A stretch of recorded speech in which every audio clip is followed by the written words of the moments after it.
தாய் தமிழ் உறவுகளுக்கு வணக்கம். கம்யூனிஸ்ட் கட்சியினர் வாக்காளர்களுக்கு 2000 ரூபாய் வழங்கினர். கம்யூனிஸ்ட் கட்சியினர் வாக்காளர்களுக்கு 2000 ரூபாய் வழங்கினர் என்ற தலைப்பில் இந்த காணொலியை நாம் காண்கிறோம். 2026 தமிழக சட்டசபை தேர்தல் திமுக கூட்டணியில் திமுக, காங்கிரஸ், விடுதலை சிறுத்தை கட்சி, மதிமுக உள்ளிட்ட பல கட்சிகள் வாக்காளர்களுக்கு பணப்பட்டுவாடா செய்தன. கூட்டணி வைக்கும் பொழுதே தேர்தல் செலவுக்கு என்றும் வாக்காளர்களுக்கு பணப்பட்டுவாடா செய்வதற்கு என்றும் ஒவ்வொரு தொகுதியுடன் சேர்த்து 10 கோடி ரூபாய் கூட்டணி கட்சியினர் திமுகவிடம் வாங்கினர். மார்க்சிஸ்ட் கம்யூனிஸ்ட் கட்சி 5 தொகுதிகளில் போட்டியிடுகிறது. 50 கோடி ரூபாய் திமுகவிடம் நிதியுதவி வாங்கியுள்ளது. திமுகவிடம் பெட்டி வாங்கியுள்ளது. ஒண்டியல் குலுக்கிய காலம் போய் மார்க்சிஸ்ட் கம்யூனிஸ்ட் கட்சி பெட்டி வாங்கும் கலாச்சாரத்துக்கு மாறியுள்ளது.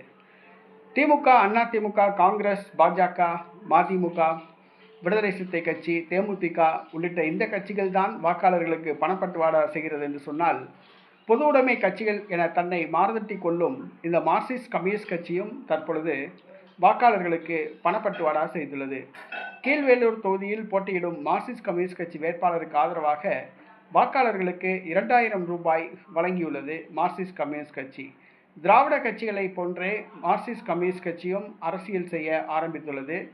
ஆட்சிக்கு வந்தால் திராவிட கட்சிகளை போன்றே மார்க்சிஸ்ட் கம்யூனிஸ்ட் கட்சியும் ஊழல் செய்யும் என்பது உறுதி.